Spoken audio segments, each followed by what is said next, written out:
Memoria Sur, un podcast de Diario Sur para hablar y disfrutar de la historia, con Ana Pérez Brián y Curro Fernández Sibaja.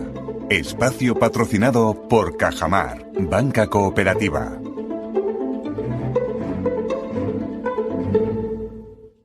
Hola Ana, ¿qué tal? Hola Curro, buenos días. Estamos en el episodio 84 y volvemos a estar con el patrocinio de Cajamar, por supuesto, como siempre lo agradecemos. 84, yo es que voy avanzando, Curro, y no me lo creo, ¿eh? Yo tengo ganas de llegar a los 100, pero por decirlo, porque es como redondo, ¿verdad? Como Totalmente. que nos da cierto poder, me gusta. Sí. Eso me gusta a mí.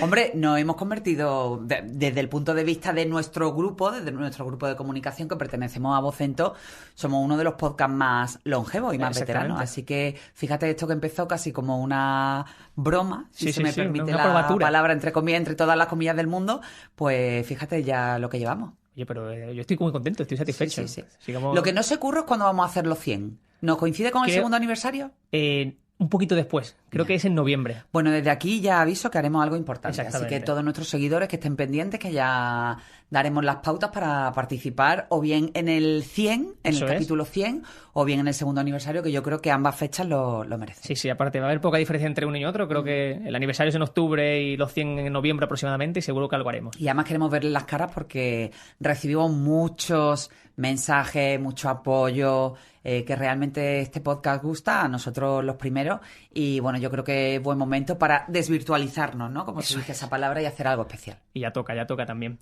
Ahora donde estamos es en el final de la segunda temporada, que nos queda un poquito de episodio. Vamos a hacer ese parón como ya os contaremos más adelante en agosto. Pero antes tenemos que contar algunas historias muy chulas como esta, que es una historia reciente que tú habías contado hace poquito en el periódico, la habías escrito, como siempre vinculada a las notas del podcast, y que a mí me gustó mucho porque yo personalmente no conocía el personaje.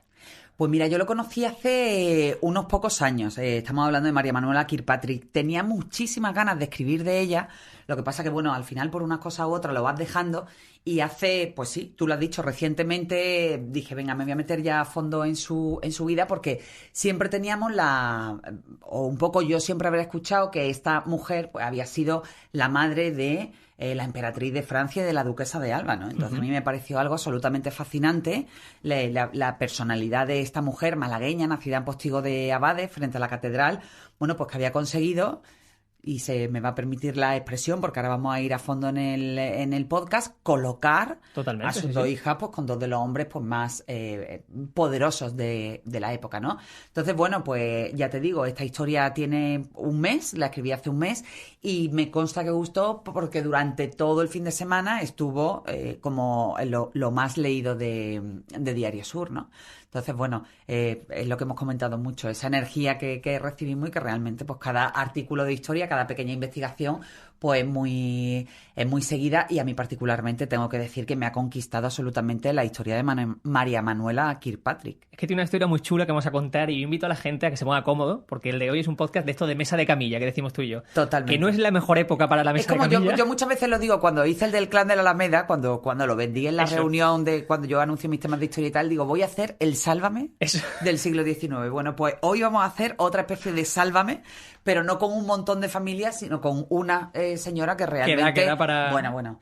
Da para... Muchas veces, yo lo digo, si todo este tipo de personajes hubieran vivido en la Málaga de hoy, en la España de hoy, tendrían sus series de Netflix. No, seguro 100%, porque son historias muy chulas. Pues María Manuela, serie de Netflix, pero por ahora capítulo de podcast. Ese capítulo de Memoria Sur, el 84, y lo que vamos a contar y a cotillar un poco en el buen sentido y hablar de esos amores y desamores de una familia que, como tú dices, merece una serie, para contar la vida de Manuela Kirkpatrick.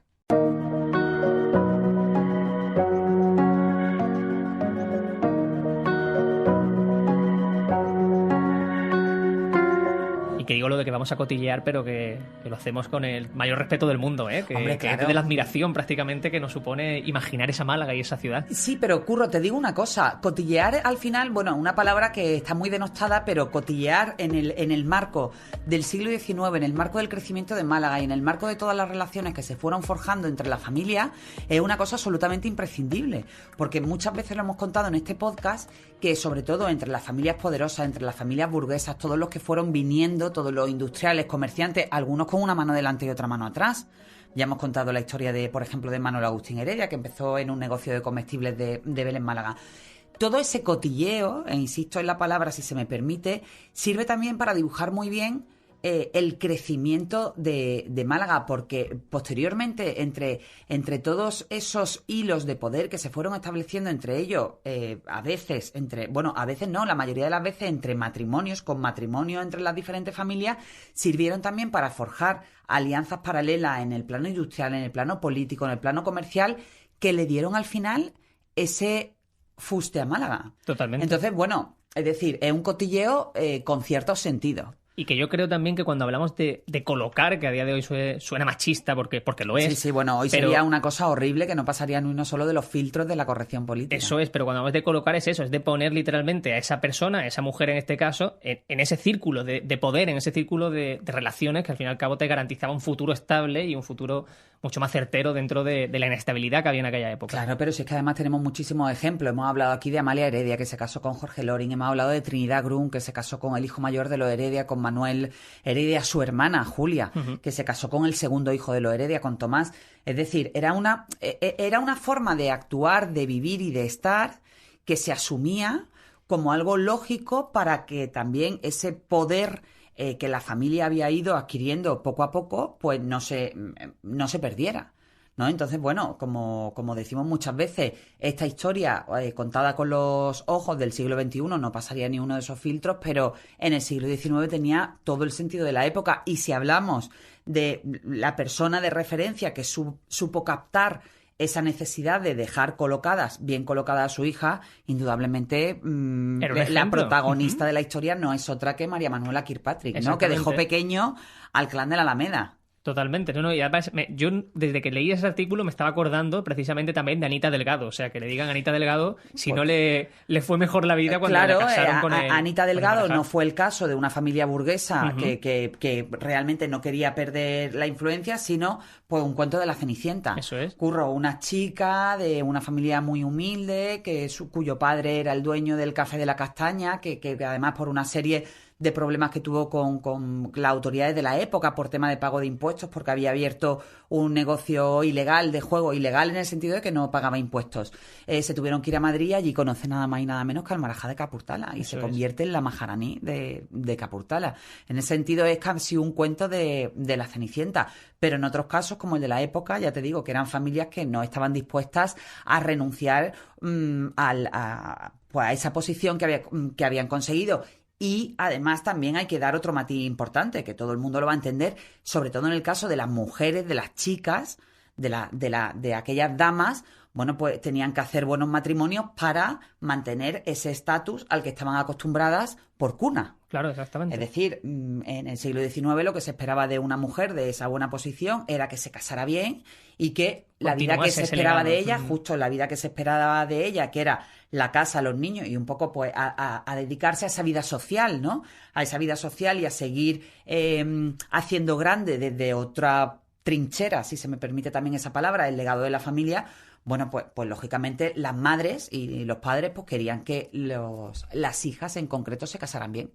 Y hablando de Anita Delgado, déjame decirte que Aurora, una seguidora del podcast, me mandó por Twitter una foto de una empuñadura, de una daga, una espada, solamente se ve lo que es la empuñadura, y también una taza que pertenecía a la familia del Marajá de Capurtala y que estaba recubierta de oro de 24 quilates. Claro. O sea, que a ver si en Twitter comparto esa imagen que me pasó Aurora. Sí, compártela. Porque me llamó mucho la atención y me pareció una pasada también por imaginar ese cambio que tuvo Anita Delgado de esas tazas en ese Café de la Castaña a esas tazas recubiertas de oro de 24 quilates. De tener que estudiar becada, o sea, Eso o con es. la beca de la época, gracias a Narciso Díaz Escobar, que también hemos hablado muchísimas veces de él, a una boda absolutamente fabulosa. Y de cuento. De cuento. Con todos los lujos y todos los exotismos que podamos interpretar, y un poco que también son los tópicos, ¿no? Sí. De aquella corte, la boda en elefante, varios días de celebración, por el rito Sikh, es decir, aquello fue una auténtica revolución e incluso un escándalo para la Málaga y para la España de la época. Así fue, pero bueno, nos estamos yendo por las ramas, como nos pasa siempre. Sí, es que al final nos vamos, y tengo que decir que alguna vez me han regañado, pero bueno, como nos entusiasman tanto todas estas historias, vamos a entrar ya de lleno. Vamos a entrar ya a eso y vamos a contar, si Manuela. quieres, cuéntame, Ana, qué sabemos exactamente de esos orígenes de María Manuela Kirkpatrick. Pues mira, María Manuela Kirkpatrick nació en Málaga en 1794, ya te lo he dicho, en Postigo de los Abades, frente a la catedral. La llamaban en las altas esferas, porque era una familia noble, la llamaban Mariquita. Y bueno, ella era fruto del matrimonio entre Guillermo Kirkpatrick y Wilson, que era un noble escocés que hizo fortuna, como muchos, aquí en Málaga con el negocio de vinos. También era cónsul de los Estados Unidos y se casó con María Francisca de Grevigné y Gallegos, que era la hija de su socio, que era un varón belga que también se asentó en Málaga para hacer fortuna. Y bueno, y al final, bueno, pues de esa relación entre el padre de María Manuela y su socio, pues surgió una buena alianza, ¿no? Porque el padre de María Manuela al final terminó casando a su hija con su propio socio. Habría una diferencia de edad, pero bueno, parecía que no era un problema para la época. Y como te digo, pues la joven Mariquita, como la llamaban, pues recibió una educación absolutamente exquisita, muy del gusto francés. Ella pues se educó, bueno, en los mejores, no en los colegios, sino recibió esa educación, bueno, pues en Londres, en París, y era una niña de buena cuna, ¿no? Uh-huh. Entonces, bueno, pues en ese afán de los padres por casarla bien, pues Mariquita conoce en París al que se convertiría en su marido.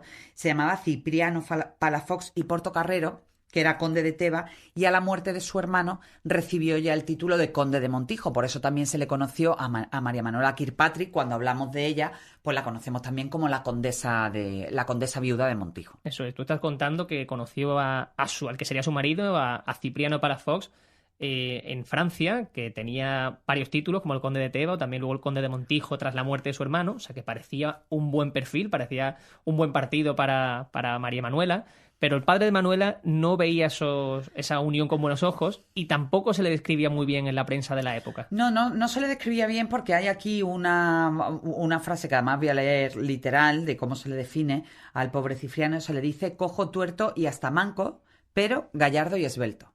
El gallardo y esbelto no sé de qué manera encajaría con ese perfil, pero bueno, el hecho es que a María Manuela le gustó o le interesó por cualquier historia, y establecieron un largo noviazgo que fue uno de los más sonados de la Málaga de la época. Y como tú bien decías, Curro, el padre no lo veía con buenos ojos, este comerciante Guillermo Kirkpatrick, porque pensaba que Cipriano no iba a ser capaz de darle a su hija todos los lujos a los que ella había estado acostumbrada, ¿no? De hecho, se habla de que el condado de Teba, que era el primer título que tenía Cipriano, el que a él le correspondía por ascendencia en el árbol genealógico de su familia, ese condado de Teba pues realmente era bastante precario desde el punto de vista de la economía, ¿no? O sea, que es decir, que era el título y nada más. Y sí que es cierto que ya cuando recibió de su hermano fallecido, también tras una serie de problemas en la herencia, el título del condado de Montijo, ya se estabilizó un poco la situación económica. Pero las crónicas de la época, yo me encontré un estudio fabuloso, y además ya sabéis que siempre me gusta darle a cada uno lo suyo, que firmaba la profesora Cristina Pardo de la Universidad Rey Juan Carlos. Decía eso, que el título del condado de Teba era muy precario, y durante bastantes años, de hecho, el matrimonio pasó por penurias económicas. Aquello parece que marcó la relación entre María Manuela y su marido, Cipriano, porque más allá de esa estrechez, parece ser que tampoco la relación personal entre ellos era la mejor. Si a eso le une inestabilidad económica, que tampoco ellos se llevaban fenomenal, y la inestabilidad política de la época, uh-huh, porque hay que recordar que Cipriano estuvo exiliado durante unos años por el compromiso que tenía estuvo exiliado en Francia, que es donde conoce a María Manuela, por su compromiso con el gobierno de Francia, o con la corte francesa, frente a la Fernando VII. Entonces, bueno, aquello marcó también la relación del matrimonio, y el hecho es que 22 años después de casarse en el Sagrario, la pareja se separó, tomó caminos separados. Lógicamente no se separó de manera formal, pero bueno, aquello ya se dio por finiquitado, y María Manuela pues decide volcarse por completo en la educación de sus dos hijas, de María Francisca, la que familiarmente se llamaba Paca, y de Eugenia. Ahí estamos hablando ya de una María Manuela Kirkpatrick, que era condesa de Teba, era condesa de Montijo, y que tenía una preocupación ya por conseguir lo mejor para sus hijas o incluso lo mejor para sí misma, como decimos, que aunque se separó, al fin y al cabo parecía que aguantó ese matrimonio durante tanto tiempo por la posición que podía ocupar o que podía dar a sus propias hijas. Sí, claro, al final se aguantaba. Ella, de todas maneras, antes de esa separación o de manera paralela, ella consiguió, bueno, iba a decir introducirse en los círculos, no continuar Claro. con esa vida que había tenido desde la cuna, de estar presente en los mejores círculos sociales, culturales. Era una mujer también profundamente culta, es decir, no era... era una mujer que estaba bien posicionada. Y entonces, un poco con ese bagaje, con esa mochila, va introduciendo también de manera paralela a sus hijas Paca y Eugenia en esos círculos donde ella había crecido. Las crónicas de la época también hablan de un hijo que se llamaba Francisco, un hijo varón, que sin embargo murió joven. Y bueno, y a partir de esa pérdida, María Manuela se centra absolutamente en la crianza y en la educación de sus hijas que habían nacido en Granada, porque María Manuela, recordamos, había nacido en Málaga, pero el matrimonio Cipriano y María Manuela, cuando se casan, están unos años viviendo en Granada y ahí es donde nacen sus dos hijas. Ahí hay una cosa que me ha parecido muy interesante en ese artículo que escribiste, y es el hecho de que vemos que María Manuela eran auténticas relaciones públicas. O sea, que ella se movía muy bien en esos ambientes, sabía ofrecer a sus hijas, o sabía qué era lo mejor, o qué varones tenían mejores posiciones para avanzar o para ser más ricos. Y hay una frase en la que tú cuentas que incluso Eugenia, que es la hija menor, describe a su madre de una manera muy llamativa para que sea una hija, precisamente, hablando de su madre. Pues sí, porque, mira, como te digo, en el estudio de la profesora Cristina del Pardo pone el contexto muy bien de cómo era María Manuela, ¿no? Dice, tras el fallecimiento de su marido, la condesa viuda de Montijo tuvo varios objetivos. El primero, vigilar la educación de sus hijas, pero sobre todo darla a conocer en las diversas cortes europeas para propiciar atractivas bodas. Los cronistas de la sociedad del momento escribían: la madre, dotada de un talento superlativo, viéndolas crecer tan lindas, con corazón tan sano, con ideas amplias y con espíritu de seducción, aquí entra ya toda esa literatura que a nosotros tanto nos fascina, adivinó sus destinos, las inclinó hacia ellos y ciertamente no se equivocó. Y ahí viene la frase que tú me decías, Curro, muy bien traída, esa reflexión que en algún momento hizo su hija Eugenia, que llegó a definir a su madre como una persona fría y pragmática, es decir, el sentido absolutamente práctico de tener dos hijas que ella consideraban que eran dos soles, dos tesoros. Bueno, todas las madres consideramos que nuestras hijas son las mejores, pero ella realmente se dedicó a fondo a que a aquello pues se le sacara brillo, ¿no? Y entonces pues llegó a hacer dos bodas absolutamente fabulosas en las que ahora vamos a entrar, porque a Paca, que era su hija predilecta, la casó ni más ni menos que con el duque de Alba, y a Eugenia la casó con el que se convertiría en el emperador de Francia, ¿no? En Napoleón III. O sea, imagínate si María Manuela consiguió su objetivo de que sus hijas tuvieran esas atractivas bodas que se dice antes. Eso es. Sí, es que yo me imagino eso casi como una trama de serie, por lo que tú dices, de unas hijas que quizás no estaban. Yo me la tan imagino preocupadas. eligiendo fiestas, Curro. Eso es. Y ahora vamos a ir como aquí los porque Bridgerton, viene que ahora tal, tan y de ahora moda. vamos a... Sí. Algo así, ¿no? Totalmente. Pero eso, como que esa preocupación de la madre por darle lo mejor a sus hijas, y quizás las hijas como que echaban de menos algo más de cariño, no lo sé. No creo, porque te insisto que estamos hablando con las voces del siglo XVIII y del siglo XIX, y una mujer en aquella época tenía asumido cuál era su futuro, cuál era su destino, y asumía como un premio. Vamos a ver, después habría excepciones. A lo mejor, si se me permite la expresión, te casaban con un callo y era una absolutamente desgraciada, pero en general ellas asumían que era un logro. que la boda era parte de ese trabajo para mantener el estatus. Entonces, en el caso de Paca y en el caso de Eugenia no hay escritos que recojan un rechazo de las hijas por esos matrimonios que había propiciado su madre, ¿no? Totalmente, así es. Estaban instaladas en Madrid, la madre y las hijas, e incluso llegaron a construir un teatro, que me ha parecido también bastante reseñable como para entender un poco el nivel tenían una fabulosa quinta en Carabanchel, que aquello se convirtió en el epicentro de todas las fiestas. Eran conocidas las fiestas en Madrid de María Manuela, y entonces en esa quinta de Carabanchel llegó a construir incluso un teatro, porque como te digo, ella fue una mujer profundamente culta. Y en el 14 de febrero de 1844 sí llega la primera boda. Uh-huh. Sí, efectivamente, llega esa primera boda de Paca, su hija predilecta, que se convertiría en la duquesa de Alba, gracias a la boda con Jacobo Fitzjames Stuart. Y bueno, por derecho propio, es decir, Paca llevaba un ajuar de títulos, si se me permite la expresión, que tampoco era menor, porque Paca por derecho propio era 4 veces grande de España, pero no había nada comparable con el ducado de la Casa de Alba. Entonces, bueno, ella sí que es cierto que era condesa de Teba, condesa de Montijo, tenía toda esa serie de títulos, pero el ducado de la Casa de Alba era como la guinda perfecta al pastel. Esa boda propició que la familia se instalara en París y que la hija menor, Eugenia en este caso, conociera al emperador Napoleón III, que su nombre original era Carlos Luis Napoleón Bonaparte. Sí, efectivamente. Una vez que María Manuela casa en el año 1844, el 14 de febrero, que no sé si sería una fecha que se celebrara ahí como el Día de los Enamorados, pero bueno, ahí dejamos el detalle. Santoral, eso, Bueno, pues María Manuela coloca a Paca y entonces decide instalarse ella ya con Eugenia en París para hacer vida allí, ¿no? Y entonces en esos círculos donde ellas se siguen moviendo, porque recordamos que tenían una educación muy francesa y eran conocidas en esos círculos, es donde María Manuela y Eugenia conocen al que se convertiría en el emperador Napoleón III. Dicen en las crónicas que que Eugenia coincidió con él en algunas recepciones, en algunas fiestas, y que él la cortejó intensamente, dicen las crónicas.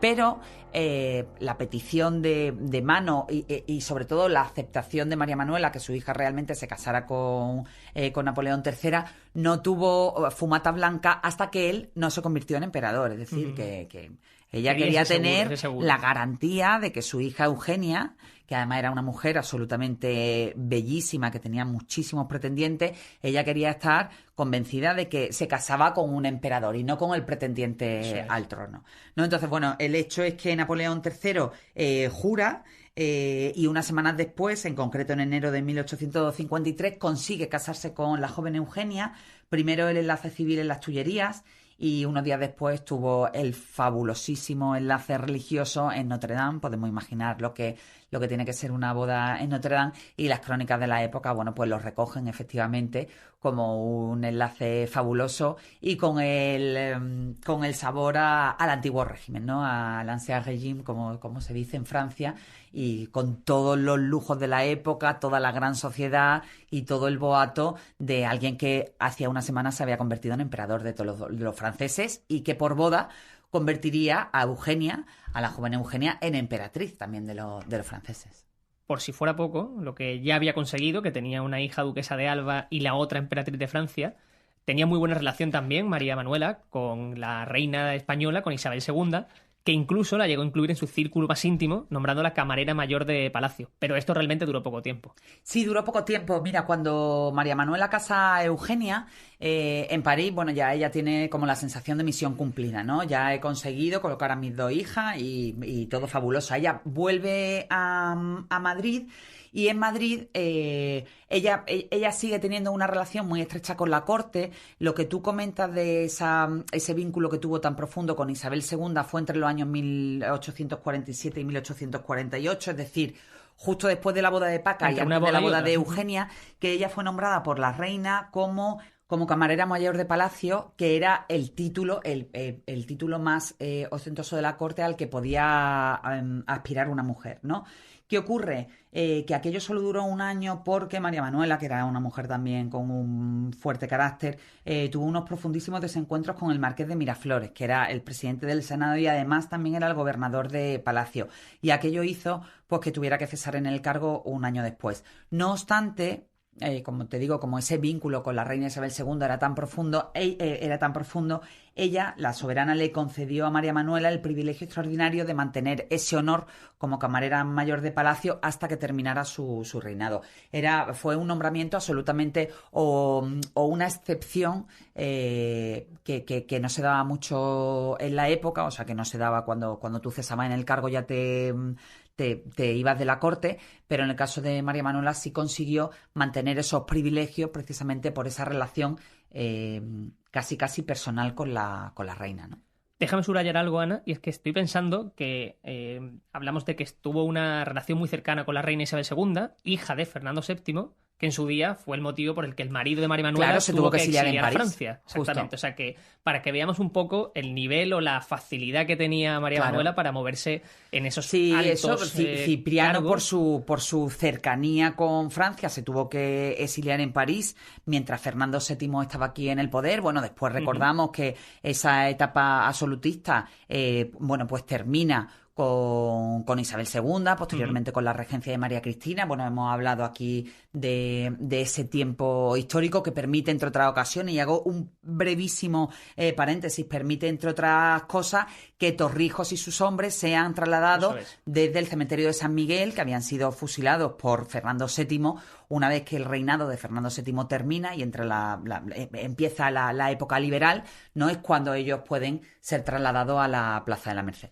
Totalmente, pero bueno, ¿no? Sí, cierro paréntesis pero histórico. Ese reinado final, de Fernando VII y de Isabel II, su hija, son muy distintos, pero aún así, en esos dos reinados, siendo muy distintos, ahí estaba la figura de Claro, y de ahí María y ahí se mueven las influencias de de los grandes nobles de la época. Así que tiene mucho mérito que supiese Tiene manejarse mucho en sentido. eso. Ella se movía muy bien, dicen también todas las biografías que yo he leído sobre María Manuela, que tuvo muchísima relación, incluso mucha amistad con alguien a quien todos nos suena, ¿no? Con Prosper Mérimée, con quien mantuvo una intensa correspondencia a lo largo de las décadas. Y además, según algunas de estas crónicas, dicen que Prosper Mérimée pudo inspirarse en ella para dar forma al mítico personaje de Carmen, y en otras crónicas, sin embargo, se dice que fue ella, la propia María Manuela, quien le dio la idea a él para el personaje. De ese personaje, pues sería ya la guinda a la vida de María Manuela.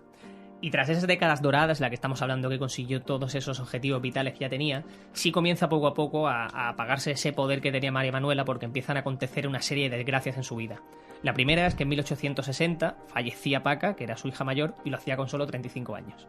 Pues sí, como suele ocurrir con muchas de estas vidas fabulosas y de brillo, en algún que otro momento empieza el capítulo de las desgracias personales. No es que tuvieran que ser obligatorias en todas estas trayectorias, pero sí tienen pues una parte común, sobre todo en una época donde la longevidad pues tampoco estaba garantizada. Entonces fue el caso de Paca. Ella muere de manera prematura con 35 años. Dicen que el motivo oficial fue de tuberculosis, pero hay en otras crónicas que se dice que fue a causa de una leucemia. Ella dejó 3 niños muy, muy pequeños, que desde ese momento se convirtieron en el objeto de desvelos de la abuela. Y además de la muerte de su hija Paca, que ya hemos dicho que era su predilecta y que la asumió en el luto profundo durante muchísimos años, cerró su quinta de Carabanchel, ya no hubo más reuniones fabulosas. Bueno, pues a eso se le une que también su hija Eugenia, pues también por el devenir histórico de lo que ocurría en Francia, se tuvo que exiliar con su marido a Londres con motivo del desastre de la batalla de Sedan. Y como ocurren muchas de estas cosas, al final una desgracia llama a otra, y en 1876 moría su nieta más querida, María Luisa Eugenia, hija de Paca, unos meses después de contraer matrimonio con el duque de Medinaceli. Y por si fuera poco, 3 años después de aquella fecha, en 1879, corría la misma suerte su otro nieto, Napoleón Luis Bonaparte, el único hijo que nació de la unión de Napoleón III y Eugenia de Montijo, que murió, además, una cosa que a mí me parece súper curiosa, murió en Sudáfrica a los 23 años, cuando él participaba en la conocida como la Segunda Guerra Anglo-Zulú, y murió lanceado por los zulúes, con solo 23 años, y ahí, murió el único hijo varón, el que podía heredar o no el título de su padre. Y aquello fue un golpe también profundísimo para la pobre María Manuela, que además ya era una mujer mayor cuando aquello ocurrió. Ya tenía 85 años, vivía recluida en otro de sus palacios, en el Palacio de Ariza de Madrid, y de hecho la muerte de su nieto en Sudáfrica y la suya propia pues ocurren en el mismo año y con apenas 5 meses de diferencia, ¿no? Pero ella tuvo que sobrevivir, recordemos, a su hijo Francisco, que murió pequeño, que no vivió muchos años, a su hija Paca y a 2 de sus nietos, ¿no? Sí, a 2 de sus Entonces, nietos. pues podemos imaginar que al final, todo ese brillo fue secundario después de esas desgracias personales en la vida de María Manuela.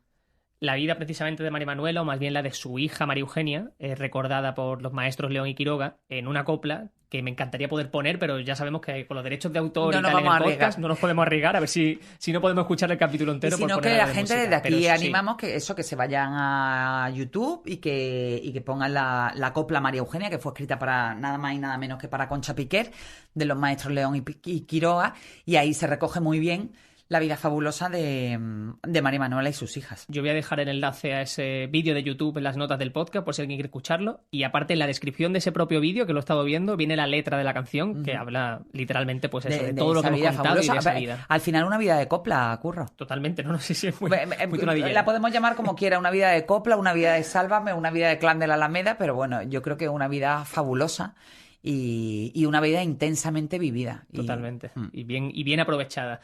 Yo con mi pedrada con las calles de Málaga he mirado si había alguna referencia a María Manuela. No hay ninguna, así que lo dejamos también sobre la mesa por si, oye. Por si alguien recoge el guante. Alguien lo escucha o exactamente. al menos si no hay calle de Málaga, porque hay muchísimos problemas para poner calle en el callejero. De hecho, hay una bolsa de casi 100 calles pendientes de encontrar sitio.